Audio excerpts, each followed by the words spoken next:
Bulletin में सबसे पहले आप बताएं, एशिया कप का अहम मैच आज पाकिस्तान और श्रीलंका के दरमियान खेला जाएगा। कोलंबो में बादलों और सूरज के दरमियान आंख मचोली का सिलसिला जारी है।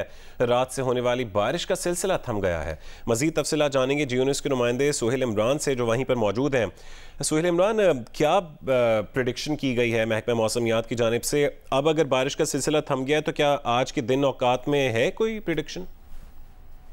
एशिया कप सुपर 4 मरहले का जो अहम मैच खेला जाना है श्रीलंका और पाकिस्तान की टीमों के दरमियान, उससे पहले बादलों और सूरज के दरमियान मुकाबला जारी है। रात पूरी बारिश होती रही है, थंडरस्टॉर्म था और हैवी शावर होता रहा पूरी रात, लेकिन पिछले 1-1.5 घंटे से धूप निकली हुई है, सूरज निकला हुआ है, लेकिन बादल मौजूद हैं। और इसी तरह आज सारा दिन जो पेशगोई की गई है और बारिश का सिलसिला वक्फे से जारी रहेगा और 3 मुख्तलिफ औकात में, ये तीनों मुख्तलिफ औकात मैच के दौरान है जब हैवी शावर की प्रेडिक्शन की गई है।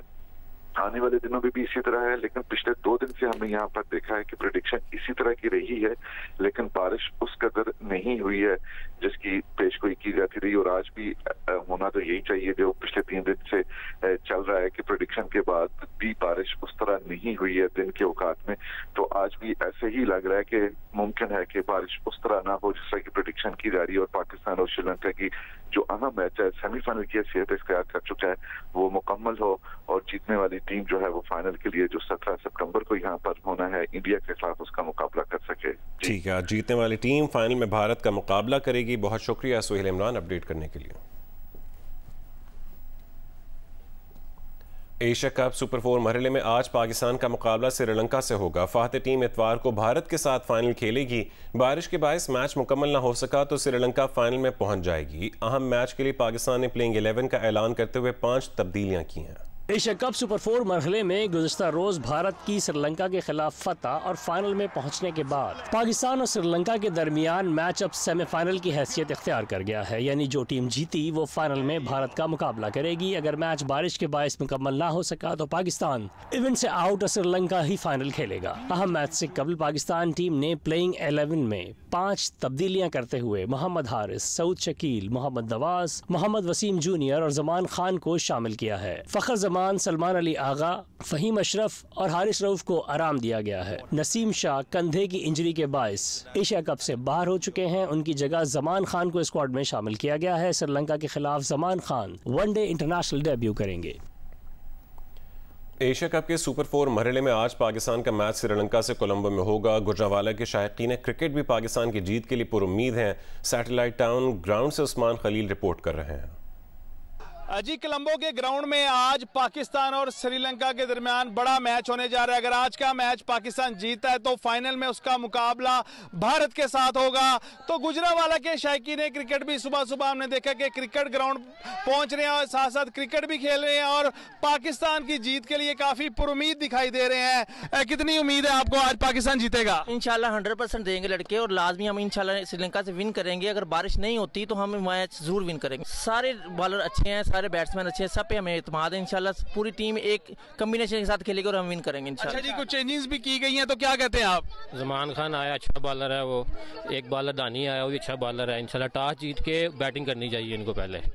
अच्छा, आप क्या समझते हैं पहले अगर टॉस जीते हैं बैटिंग करनी चाहिए बॉलिंग करनी चाहिए सबसे पहले, फिर उसके बाद इंशाल्लाह ताला हम पाकिस्तान विन करेगा, एशिया कप अपने होम वतन लेकर आएगा इंशाल्लाह। जैसा कि आपने शायकीन क्रिकेट की बात सुनी, इनका कहना है कि आज का मैच पाकिस्तान जरूर जो है जीतेगा और आगे जाके जो है फाइनल में भारत के साथ मुकाबला करेगा और भारत को भी चित कर एशिया कप अपने नाम करेगा। और ये तमाम शायकीन क्रिकेट आज पाकिस्तान की जीत के लिए खूब जो है पुरुम्मीद हैं। जी, बुलेटिन में आगे बढ़ते हैं। इलेक्शन कमीशन ने सेक्रेटरी निगरान वज़ीर आज़म तौक़ीर शाह को मुरासले में कहा है कि आम तासुर है कि निगरान हुकूमत साबिक़ा हुकूमत का तसलसल है। काबीना अरकान का तकर्रुर करते वक्त इन अफराद से इज्तनाब किया जाए जिनकी सियासी वाबस्तगी हो। Special secretary election commission Zafar Iqbal ने निगरान वज़ीर आज़म के सेक्रेटरी तौक़ीर शाह को मुरासला लिखा है। उन्होंने कहा ये आम तासुर है कि निगरान हुकूमत साबिक़ा हुकूमत का तसलसल है। एक सियासी जमात की जानिब से हालिया प्रेस कॉन्फ्रेंस में इस तरफ निशानदही की गई। उन्होंने निगरान हुकूमत पर इल्ज़ाम लगाया कि वो साबिक़ा हुकूमत की विरासत लेकर चल रही है। ख्वाहिश जाहिर की जाती है कि काबीना अरकान का तकर्रुर करते वक्त उन अफराद से इज्तनाब किया जाए जिनकी सियासी वाबस्तगी हो। सीनियर सिविल सर्वेंट्स को भी अहम ओहदों पर तकर्रुर करते वक्त जहन में गैर जानिबदारी को रखा जाए।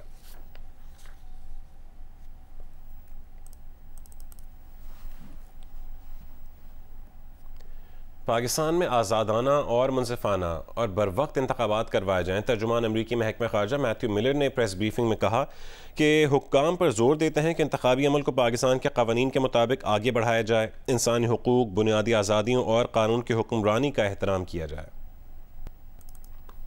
सदर आरिफ अलवी ने चीफ इलेक्शन कमिश्नर को ख़त लिखकर कहा है कि आइन के आर्टिकल 48 की शिक 5 के तहत कौमी असम्बली के इंतखाबात असम्बली की तहलील की तारीख के 90 दिन मुकम्मल होने से पहले यानी 6 नवंबर तक होने चाहिए।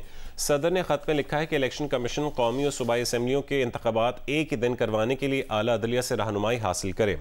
सदर ने ख़त में लिखा है कि उन्होंने 9 अगस्त को वज़ीर आज़म के मशवरे पर कौमी असम्बली तहलील की। सदर ने लिखा है कि चारों सूबाई हुकूमतों का ख्याल है कि इंतखाबात की तारीख का ऐलान इलेक्शन कमीशन का इख्तियार है। इलेक्शन कमीशन आइन के मुतालिका दफ़ात के तहत सूबाई हुकूमतों और सियासी जमातों के साथ मुशावरत करे और कौमी और सूबाई असम्बलियों में एक ही दिन इंतखाबात करवाने के लिए आला अदलिया से रहनुमाई हासिल करे।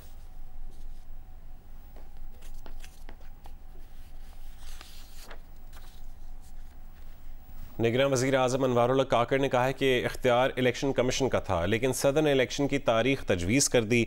अब इलेक्शन कमीशन जल्द ही इलेक्शन की मुनासिब तारीख का ऐलान करे। एक इंटरव्यू में उन्होंने कहा है कि हल्का बंदियाँ भी आइनी और इंतखाबी अमल का हिस्सा हैं। निगरान हुकूमत आम इंतखाबात के लिए तैयार है। एक सवाल के जवाब में निगरान वज़ीर आज़म ने कहा है कि अगर वो तहरीक इंसाफ में होते तो उनका पहला जुमला 9 मई के वाक़यात की मज़म्मत में होता।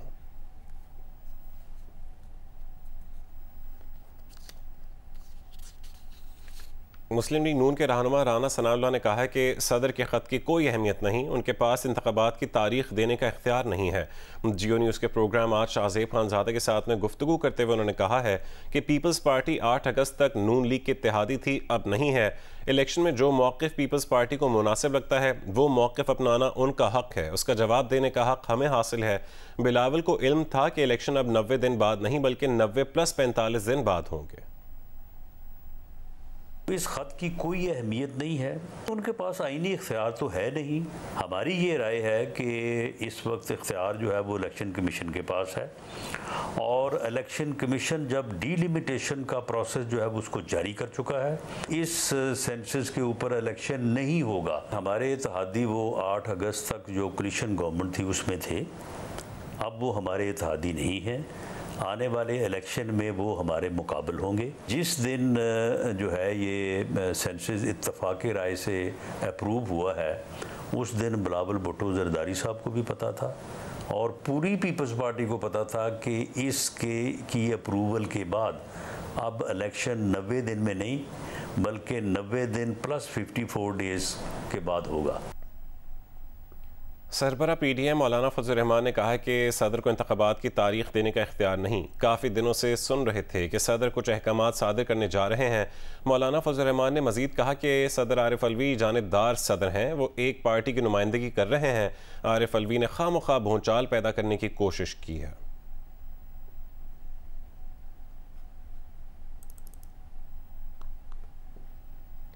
सियासी रहनुमाओं ने सदर आरिफ अलवी के ख़त को जानिबदारी और सियासी इक़दाम करार दे दिया है। पीपल्स पार्टी के रहनुमा कमर जमान कायरा, MQM पाकिस्तान के रहनुमा फारूक सत्तार और ANP के रहनुमा जाहिद खान ने जियो न्यूज़ से गुफ्तगू में कहा कि सदर के पास इलेक्शन की तारीख देने का इख्तियार नहीं है।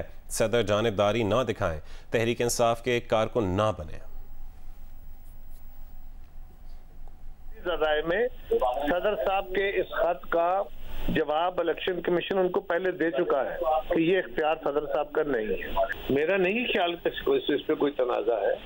PTI को शायद तनाज़ा होगा क्योंकि उनके सदर के ने ये बात कही है और अपनी जमात के कहने पे ही कही है। बाकी जमातों के अंदर तो इसमें कोई कंफ्यूजन नहीं है। बहुत वाज़ेह तौर पर 2017 का जो तरमीम हुई है उस कानून में, उसके तहत ये कुल्ली इख्तियार इलेक्शन कमीशन ऑफ पाकिस्तान का है। अच्छा, अगर अब सास बहू को लड़ना ही है और कोई इशू निकालना ही है तो लड़े दोनों आपस में, फिर अदालतों में भी जाएं। आखिर में आके उन्होंने किसी एक कानून की मंजूरी पर एक तो खप डाल दी और अब उसके बाद ये दूसरी खप डालने, जो उन्हें ऐसा नहीं करना चाहिए। मैं उनसे कहूंगा कि वो ये चीजों में ना जाएं जो एक रिवायती हमारी सियासत में बिला वजह की जानिबदारी का एक तासुर है, ना करें। सदर मुमलकत का जो रवैया है वो गैर जानिबदाराना नहीं है और एक पार्टी के पार्टीजन के सियासी वर्कर के नाते से वो अपना फर्ज जो है वो सरअंजाम दे रहे हैं। तहरीक इंसाफ की कोर कमेटी ने कहा है कि सदर आरिफ अलवी ने इंतखाबात की तारीख के तयन के लिए दस्तूरी फरीज़ा सर अंजाम दिया है। कोर कमेटी के एलामिया में कहा गया कि सदर मुमलिकत ने मामला सुप्रीम कोर्ट को भिजवाया है।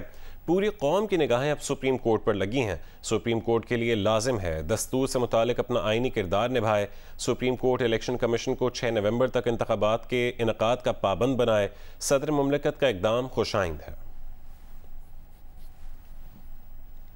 95% पाकिस्तानी मुल्की हालात के बायस बेरोज़गारी के खौफ में मुब्तला हैं। 5% ने रोज़गार महफूज होने का यकीन होने का कहा है।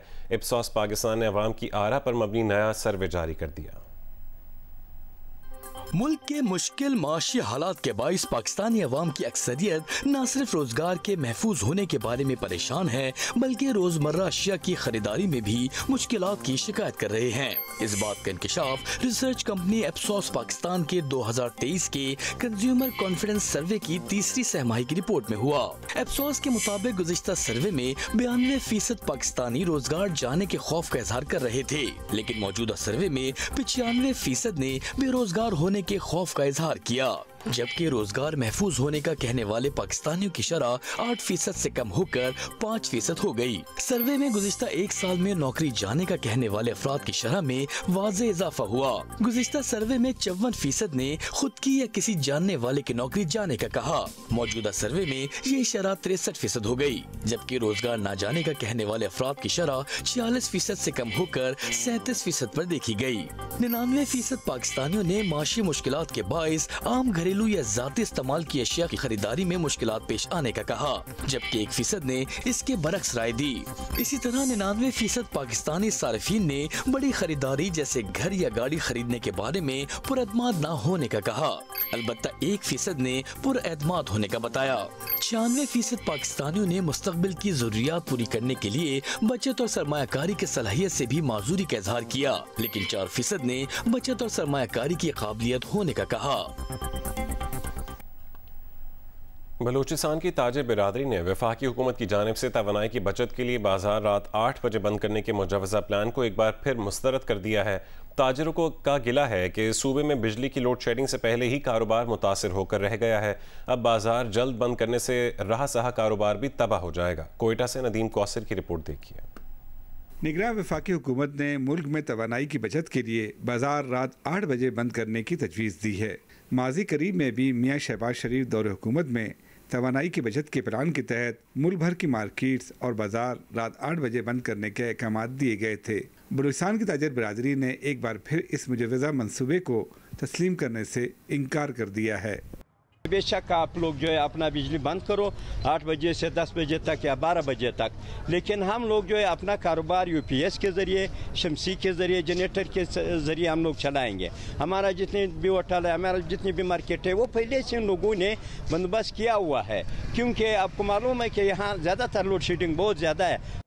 सूबे में बिजली की सूरत हाल का जायजा लिया जाए तो कैस्को हुकाम का दावा है कि सूबे में तकरीबन 1600 मेगावाट बिजली की ज़रूरत होती है, जो कौमी ग्रिड से मिल रही है, लेकिन बिजली की चोरी और लाइन लॉसेस की वजह से सूबे में 8 से 18 घंटे की लोड शेडिंग की जा रही है। दूसरी जानिब कैस्को हुकाम का कहना है कि सूबे में 1600 मेगावाट बिजली में से 1100 मेगावाट बिजली ज़मींदार इस्तेमाल करते हैं, जबकि कमर्शियल और घरेलू सार्फिन बामुश्किल 500 मेगावाट बिजली खर्च करते हैं। हमारे पास बिजली पूरी है, लेकिन एक लोड मैनेजमेंट इसलिए कहते हैं कि ATC लॉस के हिसाब से जितनी रिकवरी आती है लॉसेस के हिसाब से हम लोग जो है उनको जो है बिजली देते हैं। तरक्की याफ्ता ममालिक में तवानाई की बचत के लिए बाजार सुबह सवेरे खोले और शाम के औकात में बंद कर दिए जाते हैं। माहिरीन का कहना है कि तवानाई की बचत के लिए जहाँ हुकूमत का अपने फैसले पर अमल दरामद करवाना ज़रूरी है, वहाँ ताजिर बिरादरी और आवाम को इस कौमी मुहिम में साथ देने के लिए तर्ज माशरत भी तब्दील करना होगा। कैमरामैन एहसन रसूल के साथ नदीम कौसर, जियो न्यूज़, कोयटा। भावलनगर में कपास की फसल पर बीमारियों के हमले से किसानों की सैकड़ों एकड़ पर कपास की तैयार फसल तबाह होने लगी है, जिससे किसान शदीद मुश्किलात का शिकार हैं। मजीद तफसील बताएंगे आरिफ शहजाद। जी, भावलनगर में इस साल 10.5 लाख एकड़ से जायद रकबे पर कपास की फसल काश्त की गई है। कपास की फसल जब अपनी तैयारी के आखिरी मराहल में है तो इस पर बैक्टीरियल वायरस और मेट नामी बीमारी ने हमला कर दिया है, जिससे किसानों की सैकड़ों एकड़ पर कपास की काश्त फसल सूख कर तबाह होना शुरू हो गई है, जिससे किसान शदीद मुश्किलात का शिकार हो गए हैं। किसानों का कहना है कि लाखों रुपए खर्च करके कपास की फसल काश्त की थी, मगर नाकस बीज और गैर मेयारी अद्वियात की वजह से बीमारियों ने हमला किया है। मुतअद्दिद बार ज़रूरी अद्वियात के स्प्रे करने के बावजूद फसलें तबाह हो रही हैं। महकमा ज़राअत और दीगर अदारों ने भी कपास की फसल की तबाही पर चुप साध ली है। जब ज़री माहरीन से इस हवाले से रब्ता किया गया तो उनका कहना था कि बैक्टीरियल वायरस नामी बीमारी कपास की फसल की तबाही का बायस बन रही है। किसानों ने मुतालबा किया है कि गैर मेयारी अद्वियात और नाकस बीज फरोख्त करने वालों के खिलाफ कार्रवाई की जाए और महकमा ज़राअत अपने माहरीन को अमली तौर पर फील्ड में भेजे। जी, खेल के मैदान से खबर दें। आईसीसी की नई वनडे प्लेयर्स रैंकिंग में बाबर आजम की टॉप पोजीशन बरकरार है। इमाम उल हक और फ़ख्र ज़मान की तनज़्ज़ुली हो गई है। बॉलर्स में ऑस्ट्रेलिया के जोश हेज़लवुड पहले नंबर पर हैं।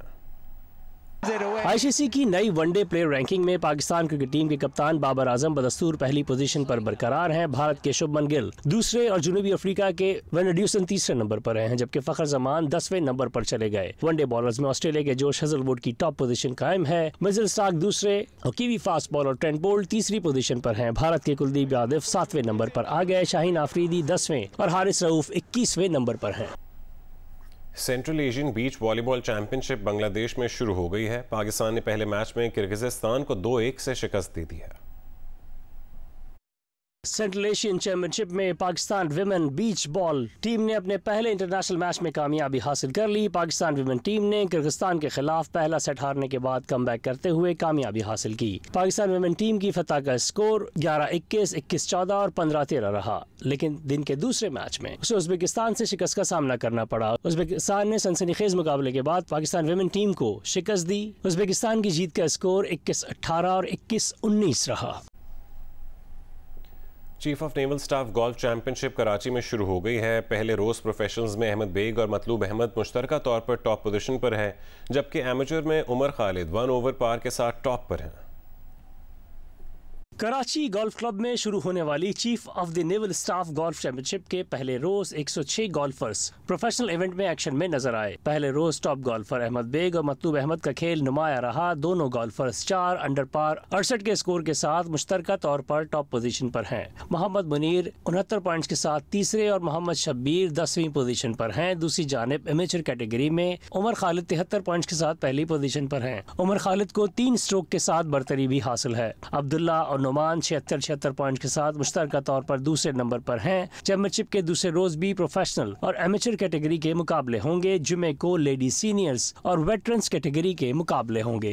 मुल्तान में डिस्ट्रिक्ट बैडमिंटन एसोसिएशन के ज़ेर एहतमाम 3 रोज़ा बैडमिंटन चैंपियनशिप का इनेकाद किया गया। ख़वातीन और अंडर 13 बॉयज़ प्लेयर्स ने भी मुकाबलों में बढ़ चढ़ कर हिस्सा लिया है। मज़ीद तफसील बताएंगी नुमाइंदा जियो न्यूज़ कशमाला इमरान।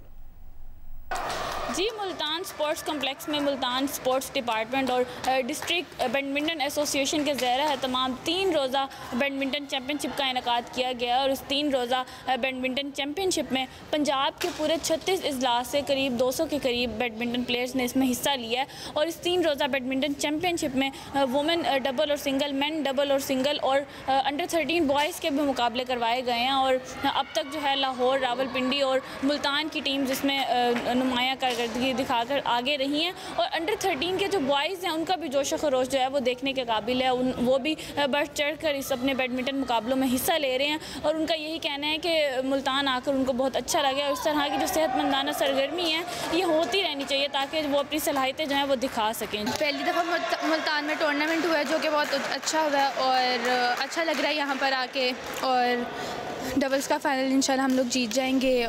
अगस्तौर के ज़मीनी इंतखाब का रिजल्ट रोकने के हवाले से PTI का धरना गुज़िश्ता 5 रोज़ से जारी है। दूसरी जानिब आज चीफ इलेक्शन कमिश्नर ने पीपल्स पार्टी, नून लीग और PTI के उम्मीदवारों को तलब किया है। मज़ीद तफसील बताएंगे जियो न्यूज़ के नुमाइंदा रफ़ीउल्लाह खान आफरीदी।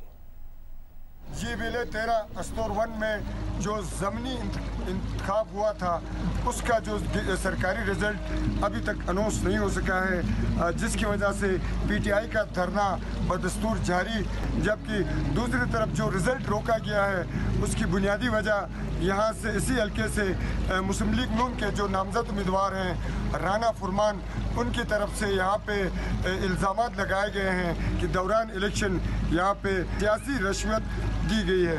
ये जवाब बना के आरोप के पास इन्होंने एप्लीकेशन गुजारी, जिसकी जवाब पे अभी तक जो है यहाँ इलेक्शन कमिश्नर की तरफ से सरकारी रिजल्ट अनाउंस नहीं हुआ है। आज बाकायदा तौर पे आज 14 सितंबर को गिलगित में इन तीनों उम्मीदवारों को तलब कर रखा है चीफ इलेक्शन कमिश्नर की तरफ से। आज वहाँ पे बाज़ाब्ता इनका मौक़िफ़ सुना जाएगा, उसके बाद क्या फैसला आता है। ज़िला बदीन में मलेरिया तेज़ी से फैल रहा है। बर वक्त तशख़ीस और मच्छर मार स्प्रे ना होने के सबब सैकड़ों शहरी इस जानलेवा बीमारी में मुब्तला हो रहे हैं। अपडेट करेंगे एजाज ज़ई। मच्छरों की बहुतात के सबब जिला बदीन के शहरी और देही इलाकों में बच्चे, बुजुर्ग और खवातीन की बड़ी तादाद मलेरिया में मुब्तला होकर सरकारी और निजी अस्पतालों में दाखिल हो रहे हैं। डॉक्टर्स के मुताबिक रवां साल मलेरिया के मर्ज में मुब्तला होने वाले मरीजों की तादाद में गुज़श्ता साल की निस्बत 22% तक इजाफा हुआ है। जुलाई 2022 में ये था 8% और ये यानी कि जुलाई 2023 में ये है 23%। तो इतना रेशो देखें बढ़ गया है मलेरिया का। माहिरीन सेहत मलेरिया के मर्ज में इजाफे की वजह चावल की फसल में खड़े पानी में मच्छरों की अफजाइश और बेएहतियाती को करार देते हैं। चावल की फसल काफ़ी लगी है, मलेरिया का जो मच्छर होता है उसकी अफजाइश पानी के ऊपर होती है, तो इस तरह उनकी अफजाइश काफ़ी बढ़ गई है। माहिरीन सेहत का कहना है कि मलेरिया के मर्ज की बरवक्त तशखीस, बेहतर इलाज और एहतियात, मलेरिया से मुतल्लिक आगाही और मच्छर कुश स्प्रे से इस मर्ज पर काबू पाया जा सकता है। कैमरामैन मकबूल अहमद के साथ एजाज ज़ई, जियो न्यूज़, बदीन। आपको बताएं सुप्रीम कोर्ट में रिकॉर्ड केस में जस्टिस याहिया अफरीदी का इजाफी नोट जारी कर दिया गया है। नोट में जस्टिस याहिया अफरीदी ने कहा है कि बेहतर है पॉलिसी मामलात से मुतालिक इख्तियार इंतजामिया और मुक़न्नना पर छोड़ देना चाहिए। आइन में इख्तियारात की तकसीम का यही उसूल तय किया गया है। गुज़श्ता रोज़ जारी किए जाने वाले नोट में जस्टिस याहिया अफरीदी ने कहा कि सदर मुमलिकत ने मुशावरती इख्तियार समात के तहत अदालत की राय तलब की थी।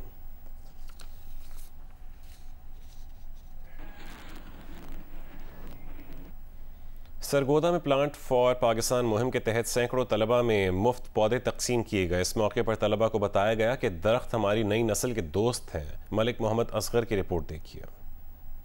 पाकिस्तान जिंदाबाद, पाकिस्तान जिंदाबाद। स्पोर्ट्स स्टेडियम सरगोदा में सरकारी और निजी तालीमी इदारों के तलबा और तालबात ने प्लांट फॉर पाकिस्तान मुहिम के तहत खुसूसी तकरीब में शिरकत की। इस मौके पर तकरीब के मेहमान खुसूसी डिविजनल कमिश्नर मोहम्मद अजमल भट्टी ने सैकड़ों तलबा में पौधे तकसीम किए। प्लांट फॉर पाकिस्तान कैंपेन जो है, आज आप देख रहे हैं मेरे साथ जो बेटियां मौजूद हैं, इन्होंने वादा किया है कि हम अपना मुस्तकबिल को ग्रीन करेंगे, सरगोदा को ग्रीन करेंगे और पाकिस्तान को ग्रीन करेंगे। कमिश्नर मोहम्मद अजमल भट्टी ने बताया कि अब तक 50,000 से ज्यादा पौधे तलबा और तालबात में तकसीम किए जा चुके हैं। प्लांट फॉर पाकिस्तान मुहिम मौसमियाती तब्दीलियों की वजह से दरपेश चैलेंज से निपटने के लिए मुआविन साबित होगी। हम सबको चाहिए कि अपने मुल्क में शजरकारी मुहिम को फरोग दें ताकि हमारा मुल्क से सर्द और शादाब हो। पाकिस्तान जिंदाबाद। तलबा और तालबात ने इस मौके पर अहद किया कि इस मुहिम को उस वक्त तक जारी रखेंगे जब तक शाहीनों के शहर को सरसब्ज नहीं बना देते। कैमरामैन जहीर खान के साथ Malik Mohammad Asghar, Geo news, Sargodha. Karachi arts council में जारी थिएटर फेस्टिवल में पाकिस्तान का मशहूर खेल तालीम बालगां पेश किया गया। जियो मीडिया ग्रुप और बैन अक़वामी थिएटर मेले का मीडिया पार्टनर है। तफसीलात वलीद अहमद की रिपोर्ट में देखिए। आर्ट्स काउंसिल कराची में बैन अक़वामी थिएटर मेले का छठा रोज भी खुशगवार लम्हात पर ख़त्म हुआ। पहले अमरीकी थिएटर ग्रुप अपलिफ्ट ने वर्कशॉप सजाई, जहां हैना, जॉलिना और नेकुलत ने तलबा को थिएटर के गुर सिखाए।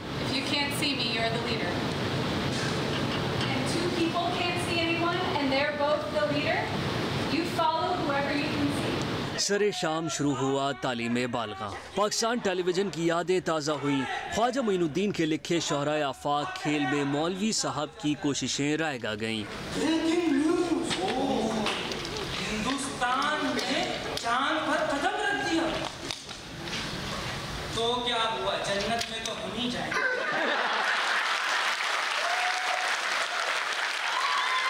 शागिर्द उर्दू न सीख सके। एक मतलब चाहता हूँ आगे बढ़ दीगर तवाय